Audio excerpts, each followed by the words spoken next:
Merry Christmas, everyone. Welcome to this week's episode of Fish. Hang on a second, it's not Friday. What's this doing here? It's a bonus episode. That's right, you've been good and Santa's brought you an audio present, an extra goodie that you weren't expecting. What you're about to hear is the first letter of our audio book of the year 2018. We sat in a studio, we read out our book. It lasts about 9 hours long. It's all of us interjecting on each other. We really love it, and we thought, as it's Christmas Day, can you not interject on each other? Just sounds rude, Dan.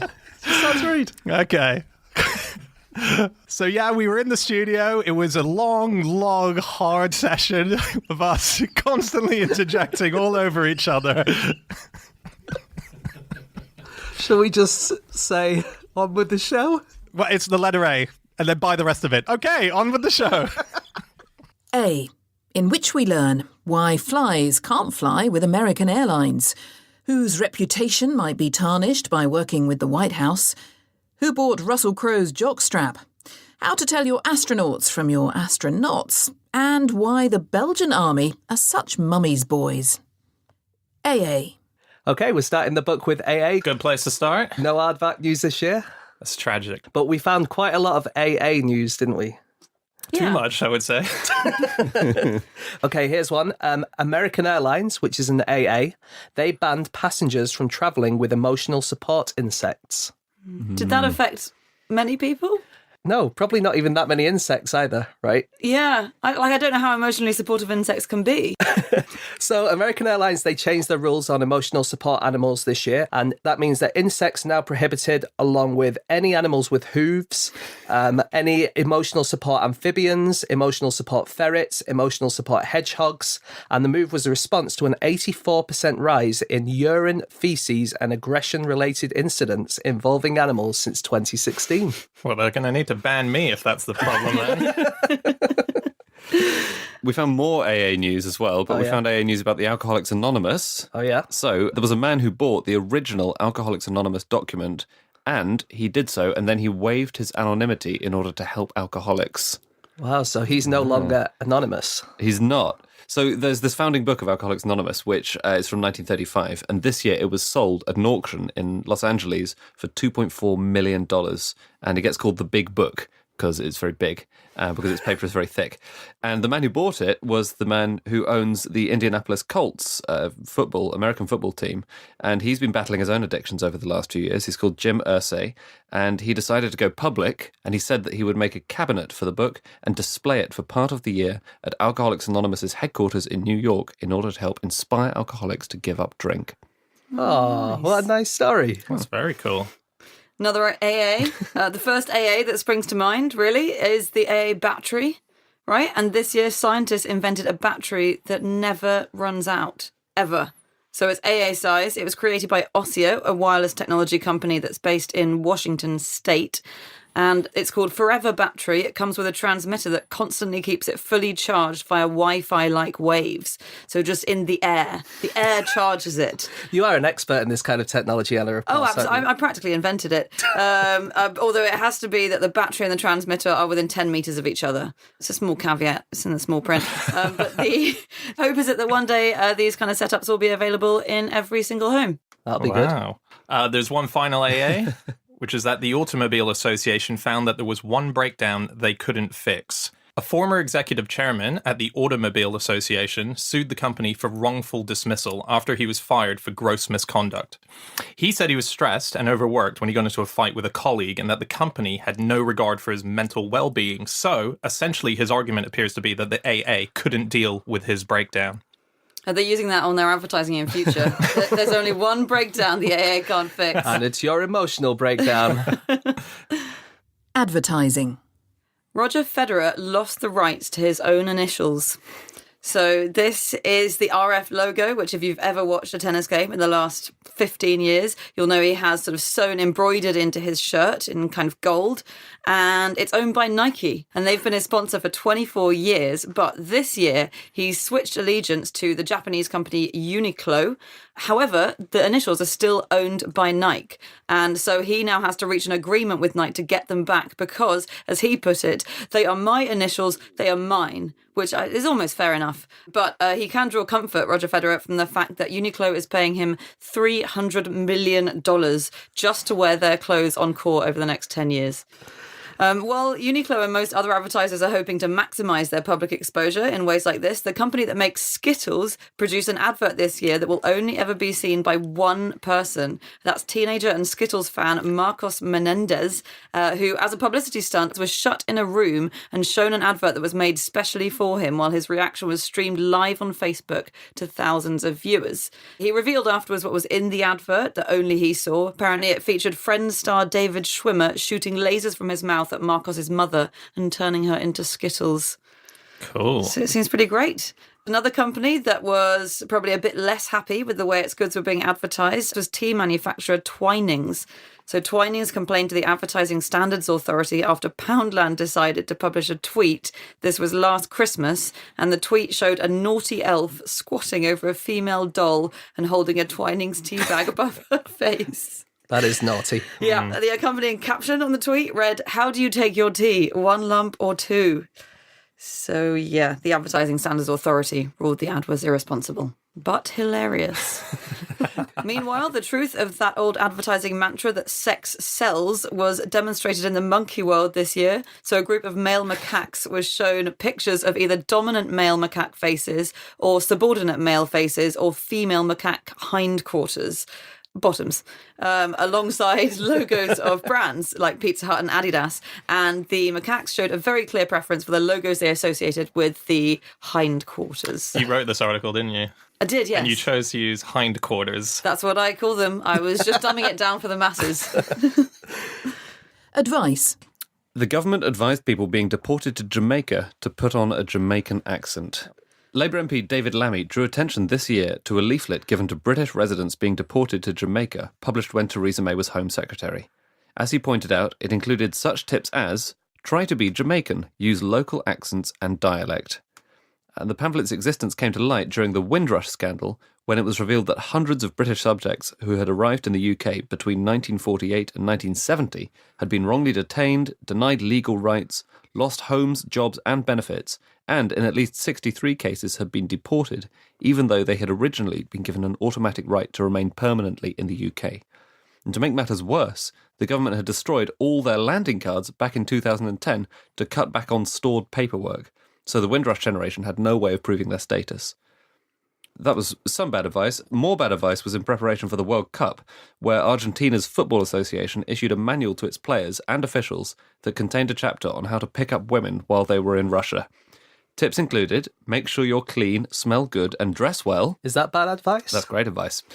Bad to give the advice. That's right. And Russian girls hate boring men. Never ask trite questions. Be original. They don't like to be seen as objects. Can I just say, I'm married to a Russian girl, and if they don't like boring men, then I'm in serious trouble. So after that leaflet was given out, the Argentine Football Association insisted that it had been mistakenly included, and when it was noticed, they had the booklets returned, and they hurriedly ripped out the offending pages. Wow. Alexa. Alexa got in trouble for laughing at her owners. Numerous customers this year reported that Amazon's voice-activated assistant was breaking out into spontaneous laughter when she wasn't even supposed to be switched on. Amazon fixed the glitch, explaining it was caused by Echo devices mistakenly misinterpreting words it overheard as the phrase Alexa, laugh. Amazon was not able to explain why one device started telling random jokes without being asked, and why another woke up its owner around midnight and announced, he's home, for no apparent reason. In some cases, Alexa even went so far as to place orders for unwanted products. So one woman tried to have an Alexa TV advert banned, claiming that her Echo Dot had ordered pet food because it overheard someone on the ad asking for it. And White House Press Secretary Sarah Huckabee Sanders tweeted that her 2-year-old son had inadvertently ordered a Batman toy by shouting Batman repeatedly into their device. Perhaps even more unnervingly, one couple discovered Alexa had recorded their private conversation and sent it to one of their contacts. They only realised this when he phoned to inform them he'd just received a recording of them discussing hardwood floors. Right. Given all of this, customers might not be reassured by the news that Amazon has filed a patent for voice sniffing technology, which would theoretically let its Echo speakers listen to people all the time to ascertain their likes and dislikes. It's no wonder, perhaps, that the name Alexa has declined in popularity by 33% in the US since 2015. I like as well, the Church of England launched an app this year that allows you to ask Alexa questions like, where's my nearest church? Or please read me the Lord's Prayer. What is the Bible? You're not doing well as a... How can a benevolent and omnipotent God allow evil? That She kind of just question. laughed at that one. All you can eat. An all-you-can-eat restaurant had to shut after 2 weeks because customers ate all they could. Jiaminer, a restaurant in Chengdu, China, shut its doors for good after launching an all-you-can-eat membership card which, for 120 yuan, which is about £13, guaranteed unlimited food for a month. The owners said that they were aware they might lose some money initially, but hoped that their loyalty scheme would not only attract clients, but would allow them to negotiate discounts from food and drink suppliers. What they didn't count on was how many customers would take advantage of that deal. In the first 14 days, the restaurant attracted more than 7,000 diners, many of whom were repeat customers or people who had borrowed cards from family and friends. After just 2 weeks, the restaurant had fallen into debt to the tune of £50,000 and was forced to shut. The owners cited their poor management as the problem. Sounds about right.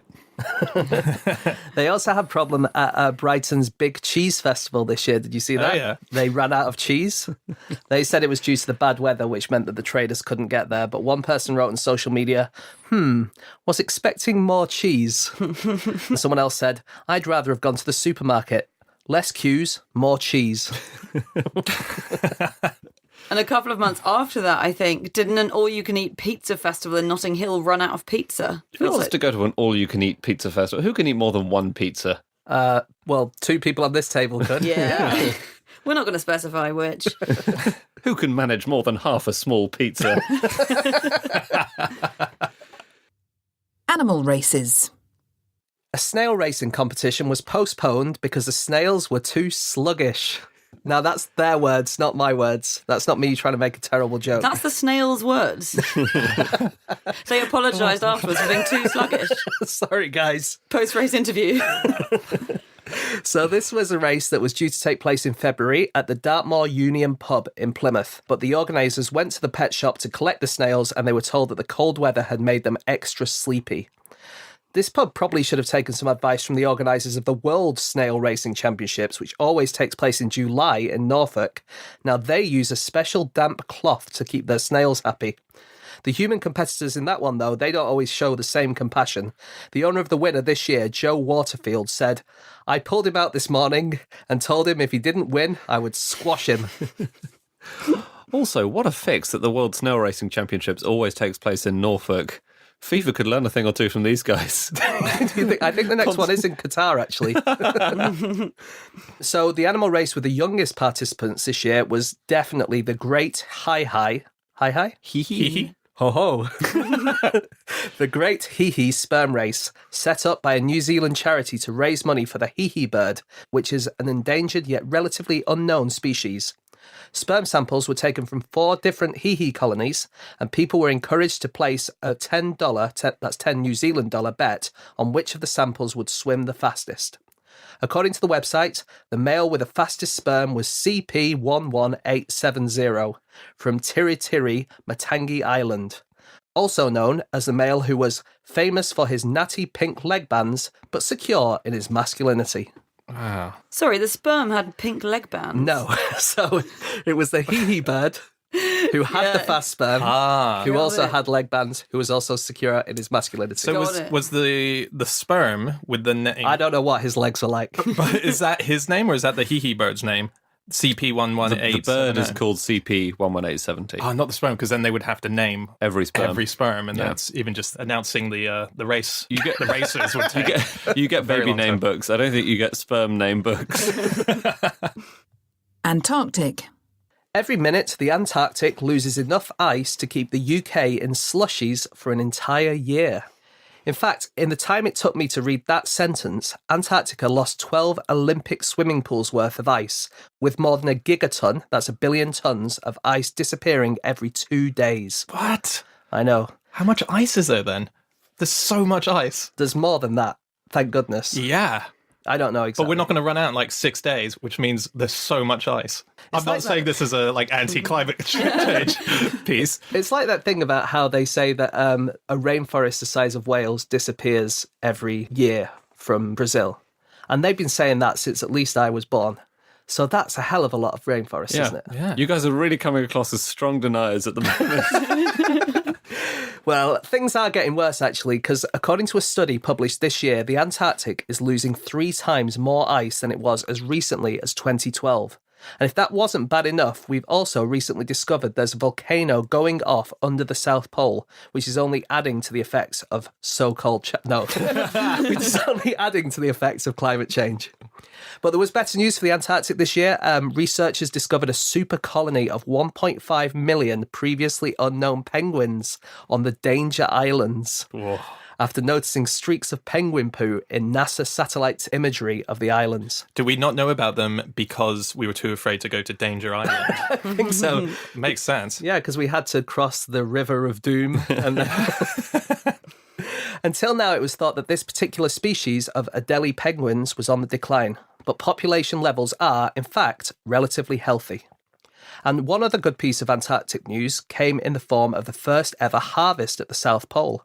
It was grown in a giant greenhouse that uses a special liquid nutrient instead of soil and LEDs rather than sunlight. The technology may one day allow us to farm on other planets that are less fertile than our own. That is, every other planet that we know of. The first Antarctic crop was modest, consisting of 18 cucumbers, 70 radishes, and 8 pounds of salad leaves. But no iceberg lettuce. Very good. Missed opportunity. Arctic. China called itself a near-Arctic state, despite the fact that its nearest border ends 1,000 miles south of the Arctic. China would love to increase its influence in the Arctic, both because then it could take advantage of shorter trade routes, and because the Arctic contains a third of the world's natural gas reserves and various other tempting resources. So, this year, China attempted to charm 2 key regional powers by opening a joint observatory with Iceland and by lending Finland a couple of pandas. China's first ever polar cruise ship is also going to launch next year. But it's not just China that is invading the Arctic. This year it was discovered that the Atlantic Ocean is doing the same thing. So since 2000, the northern Barents region of the Arctic Ocean has been heating very rapidly. And as the ice cover has diminished, so has the salinity of the water, and it's been turning into an ocean with qualities very similar to those of the Atlantic. And the result has been that Atlantic fish have started to invade traditionally Arctic areas of sea. That's amazing. I know. It's not all bad news for the Arctic. A group of students from Bangor University created prototype ice rebuilding machines that spray water onto existing ice, causing it to freeze, thicken existing ice layers, and hopefully reverse the effects of climate change. Not so cold climate change? So, reverse the effects of definitely happening climate change. A similar technique has been tried in Canada, but the Canadian machines are powered by petrol engines, whereas the new Bangor method is wind-powered and therefore much more environmentally friendly. Sadly, on the day they first tried these new devices, there wasn't actually any ice in the Welsh water, meaning the thing couldn't be fully tested, but it certainly works in theory. Apps. Favorite apps of the year? I got one here. Stoners. There's an app for stoners now. So scientists at the University of Chicago have developed a prototype app, and it's designed for cannabis users so they can determine whether or not they are actually high. They need an app to tell them if that's the case.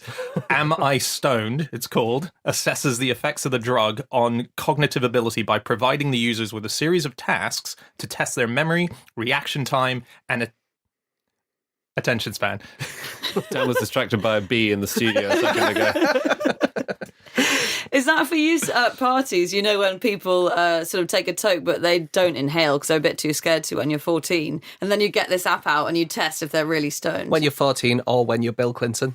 Yeah, absolutely. Is that this year, the Bill Clinton drug thing? It's pretty current. Very current.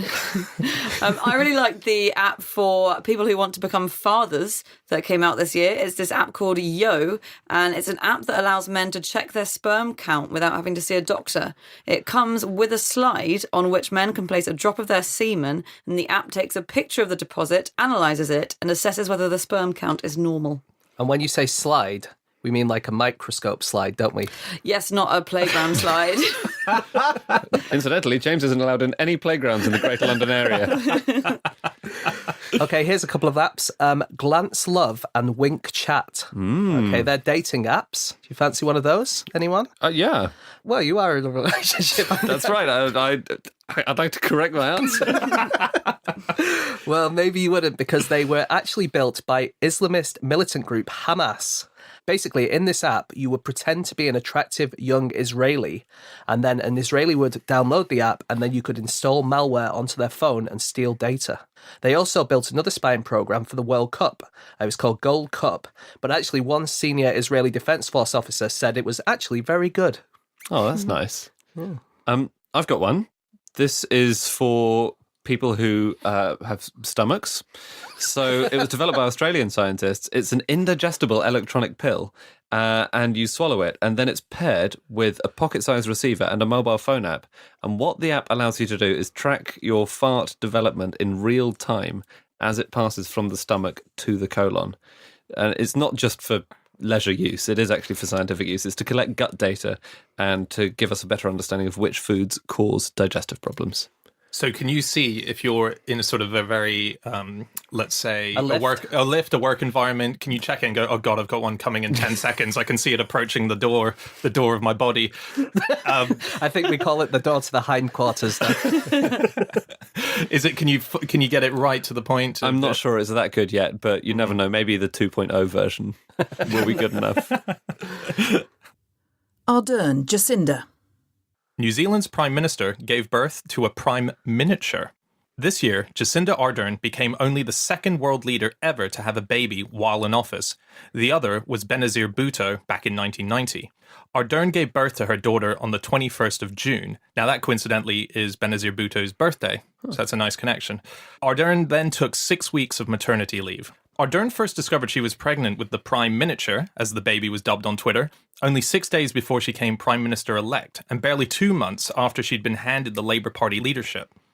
Labour at the time was in real difficulties. Its popularity in the polls was at a 20-year low of 23%, and the party had just run through 4 leaders in 4 years. Ardern told reporters, "Everyone knows that I've just accepted, with short notice, the worst job in politics." However, only a few weeks into the campaign, Jacinda Mania, as the press called it, kicked in, and she ended up increasing her party's vote by 50%. In October 2017, aged 37, she became the world's youngest female leader. Ardern named her daughter Niamh Te Aroha Ardern Gayford. Te Aroha is a tiny farming community with a population of 3,900, near to where Ardern grew up. The townspeople were so excited by the news that they announced plans to paint all of the buildings pink and invited Ardern to visit so that she could take part in the traditional Maori practice of burying the afterbirth in the earth. Jacinda did not respond to the offer, perhaps because she was considering her options. Earlier in the year, another Maori tribe had suggested she bury her placenta at the spot where Britain signed the treaty that led to the founding of modern New Zealand. As well as putting a small town on the map, this year Jacinda fronted a national campaign to help put New Zealand back on the map. As she pointed out in a video she made with comedian Rhys Darby, world maps produced in other countries have a worrying tendency to leave out New Zealand. The board game Risk, a map in New York Central Park Zoo, a John Lewis tablecloth, and an episode of The Simpsons are just 4 of the places you won't find it, according to online communities that have been monitoring the problem for some years now. Maybe it doesn't exist. Maybe it doesn't. We went there in May. It exists. Well, Yeah. they said we were in New Zealand. Good point. It looked a lot like Wales. Armenia. Armenians had a snowball fight in temperatures of 25 degrees Celsius. Surely more of a water fight at that point. So the snow was transported from the Armenian mountains in an enormous dump truck specifically to celebrate the fact that Prime Minister Serge Sargsyan had stepped down in the face of huge public protests. Some said the white snow showed the demonstrators' purity and their desire for democracy in the country, but most just saw it as a way to have a bit of fun. In 2015, the Armenian people voted to swap their presidential system for a parliamentary one, with the country run by a prime minister. This year, Sargsyan, who had been president for the previous 10 years, said he would not try to become prime minister, and indeed the opposition planted a farewell tree to say good riddance to him. 2 days later, though, the Republic Party of Armenia confirmed it would nominate Sargsyan to be the country's next prime minister, a role that, thanks to new laws, meant he would be even more powerful than he had ever been as president. During the protests that ensued, opposition leader Nikol Pashinyan led a 200-kilometre march from Armenia's second city of Gyumri to the capital Yerevan, where he was promptly arrested. Further marches followed, in which some 20% of the country took part. Sargsyan eventually bowed to pressure, saying, "I was wrong," while Nikol Pashinyan was right. Pashinyan became Armenia's new prime minister. Armies. American soldiers gave away the location of secret military bases by going jogging. There's a GPS tracking company called Strava, which employs satellite information to map the location of people using Fitbits and other wearable fitness devices all over the world. In Europe and America, the devices are ubiquitous, but in countries like Iraq or Syria, almost the only people using them are American soldiers. Of course, this means that wherever the Strava map lights up red in those areas, there's almost certainly a military base there. The publicly available information on the map has therefore given away daily patterns, supply routes, and even individual patrol routes. And the worst part of it is that in 2013, the Pentagon gave out 2,500 Fitbits to its soldiers to help fight obesity, hence unwittingly compromising its own bases. But at least US Army personnel are trying to keep fit. The Chinese Army has had to ban fat soldiers from promotion after a fifth of would-be recruits failed the weight test. In some brigades, 40% of the soldiers failed to complete a 5-kilometre cross-country run. Last year, the official state newspaper blamed failure to get into the army on young men's poor diets and excess masturbation. What? You know, it'll affect... That sounds like a man who's trying to get into the Chinese army. Oh, my application's not going to go down well. Well, just improve your diet and knock it off, you know, and you'll be fine. Or don't knock it off. Can't knock it off. As for the Spanish army, it was announced in January that 180 legionnaires from the elite Rapid Reaction Force were too overweight to fight. They have since been put on a diet. But the year's prize for the most mocked armed force goes to the Belgian army, which announced plans to let recruits sleep at home during their training so they don't get homesick. Oh. As one horrified former paratrooper said, "You don't go to a war zone with men who miss their mummies." This is pretty amazing. It was revealed this year that the US has built itself a digital North Korea. So the idea is that American troops can practice fighting in a virtual reality of what would be the enemy terrain before doing it for real. What they should have done is they should have sent Donald Trump to the virtual North Korea, make him think that he was meeting with Kim Jong-un. We should just keep him in a virtual world. Where he's like the king of the whole world. Let everything go. See. Oh no, maybe we've all gone into that reality. Wow. Artificial intelligence. Scientists exposed their AI machine to an online forum and it became a psychopath. The team from MIT fed the comments from a particularly angry message board into the machine, which they called Norman. After doing so, they showed Norman ink blots from the Rorschach test, which are often used to give clues about a subject's personality, and compared Norman's responses to those of another computer that had not seen the internet comments. Where a normal AI saw a black and white photo of a baseball glove, Norman saw "a man is murdered by machine gun in broad daylight." And where the normal AI saw a person is holding an umbrella in the air, Norman thought it was "a man is shot dead in front of his screaming wife." Wow. Is Norman the name of the guy in Psycho? Yes. Yes, I think that's why they Is called that it why? that. Okay. Well, you're sort of condemning him there, aren't you, by It's giving true. him that name? Do you think nominative determinism works in robots? Oh, it must do. Yeah. Must do. He just really, really loves his motherboard. In more constructive technology innovations this year, it turns out that AI programs can be better than doctors at spotting cancer. In one test, machines were pitted against doctors in a competition to spot and diagnose skin cancer. The machines got it right 95% of the time, and the doctors only managed 87%. And Nissan invented an AI that trundles around and scans the ground, looking for a flattish, clear space large enough to make a football pitch. It then paints the markings on that area ready for a game. It's basically the robot equivalent of putting your jumpers down as goalposts. In other AI news, there was a group from IBM who unveiled Project Debater. That's a new artificial intelligence program that they said could successfully debate against humans. It uses a library of millions of documents from around the world to create its arguments. The one problem with it is that it does tend to hammer its points home. It was reported, for instance, that during the space debate, it repeated the point that space exploration is beneficial to the economy several times using very slightly different words. So it's not a perfect technique, but at least that should not preclude Project Debater from becoming president of the United States. Ding, ding, ding, there's the satire bell. Hey-o. Art. So we've got some art awards to dish out. Series of gongs. Does anyone have a bit of art they like? Yeah, there's an award I'd like to give for hyperrealism. And that is in Hong Kong, cleaners accidentally threw away a piece of art. And in their defense, it did look like rubbish. This was Swiss artist Carol May's work. She had made an unhappy meal by recreating a discarded McDonald's box, but with a frown instead of the trademark smile. And so as a result, the cleaner saw it, thought it was a bit of old rubbish and chucked it away. She said, initially I didn't find it funny at all, but later I realized it meant my imitation had been a success. Oh, what a nice consolation. positive spin to put on what was fundamentally a disaster for her. I've got a gong to dish out for street art. This is a bit of work by Banksy. So the Royal Academy rejected a work by Banksy, which he had submitted to their summer exhibition under a pseudonym. He submitted it under the name Brian S. Gackman, which is an anagram of Banksy Anagram, which is very clever. But it didn't get accepted. And then a month later, the Academy contacted Banksy asking if he would submit a piece to their summer exhibition. So he sent them a very slightly altered version of the same piece, and they accepted it. And they said, oh, this is marvellous. A gong I'd like to give out for one piece of art is the one called Majestic Splendour in London's Hayward Art Gallery. So this was an exhibit and it consisted of a collection of rotten fish covered in sequins and it spontaneously combusted.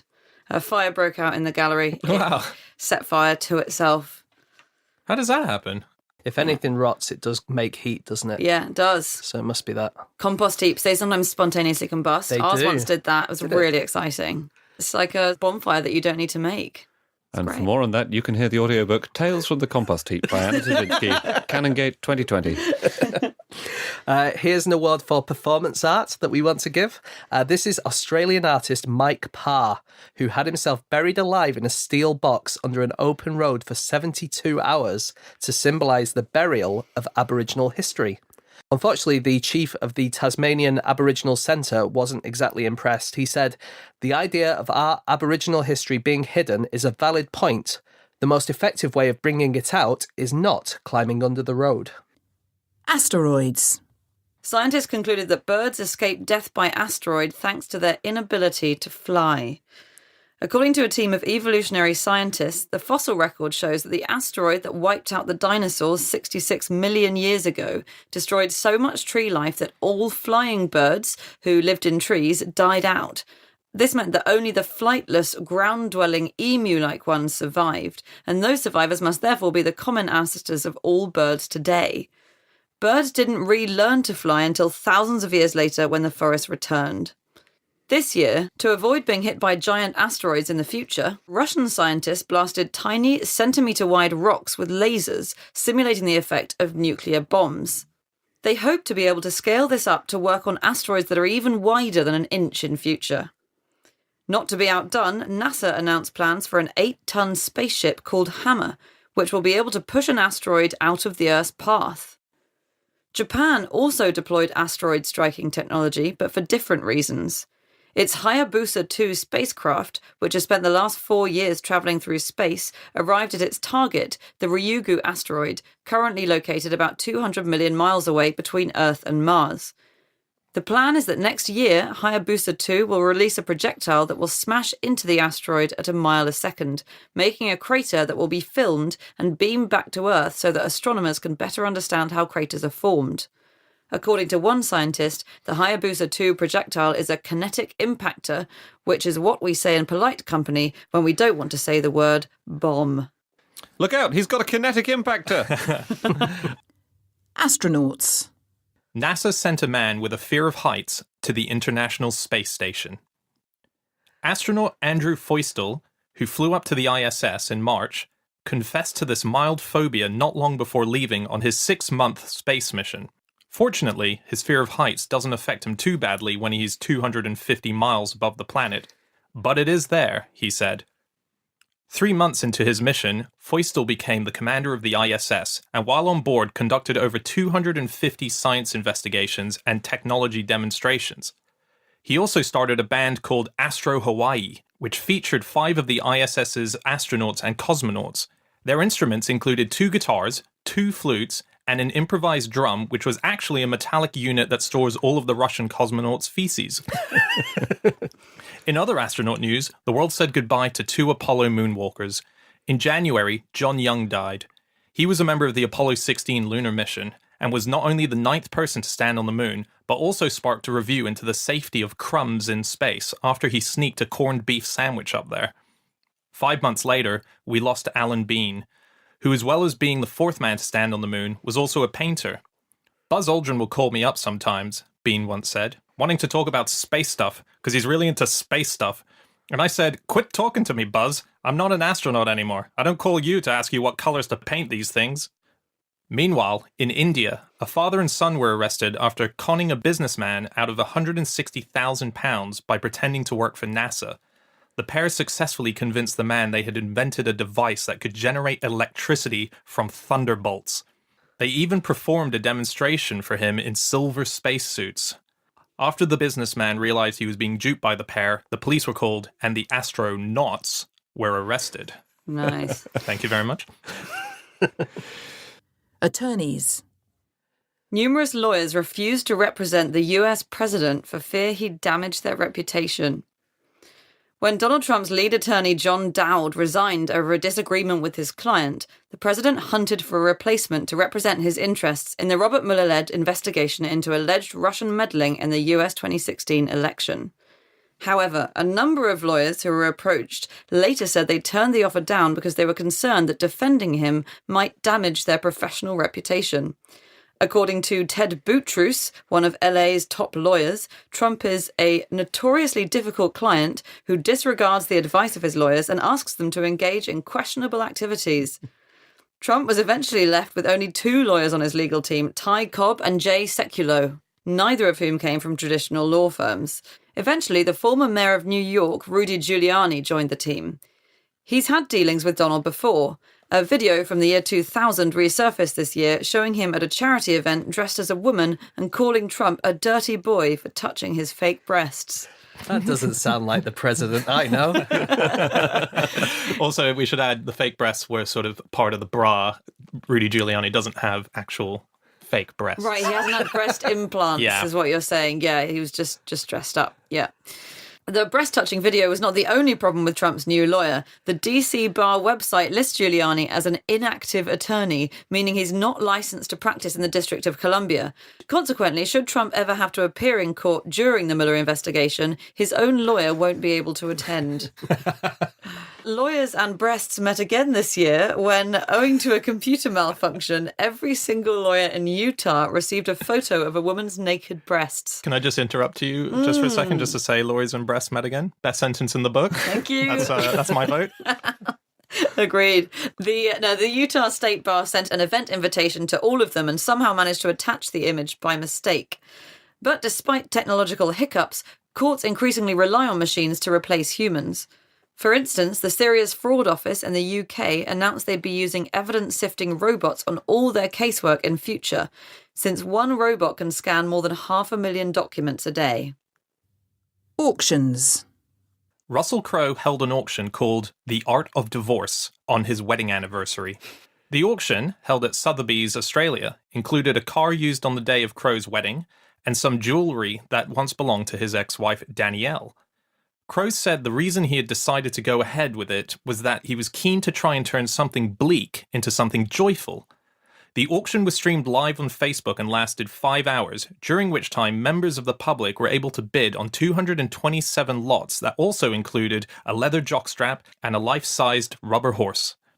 $79,788 of the $3.7 million Crow made in that auction came from comedian John Oliver's TV show Last Week Tonight, which bought numerous bits of Crow memorabilia, including the jockstrap, which the actor wore in the movie Cinderella Man. Oliver then lent the underwear to an Alaskan Blockbuster video store in the hope that by displaying it, the jockstrap might attract more customers for them. The store has since closed.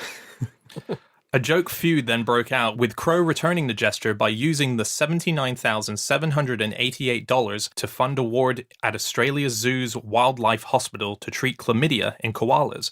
A plaque on the wall of the ward now reads, "The John Oliver Koala Chlamydia Ward." Other auctions around the world featured a broken teapot, originally bought for £15, which was sold for £575,000. The original map of Winnie the Pooh's 100-Acre Wood, which sold for £430,000, setting a new world record for a book illustration. A 1973 job application by Steve Jobs, which fetched $174,000, despite not identifying what job Jobs was applying for. And a lunch with billionaire Warren Buffett was auctioned for $3.3 million. Was it a buffet? Sadly not. What a missed opportunity. And lastly, a postcard from a passenger aboard the Titanic failed to sell when it didn't meet its reserve of £10,000. Addressed to a Miss Green in Birmingham, it included the words, "Wish you were here, it is a lovely boat, and it would do you good." That is so tragic.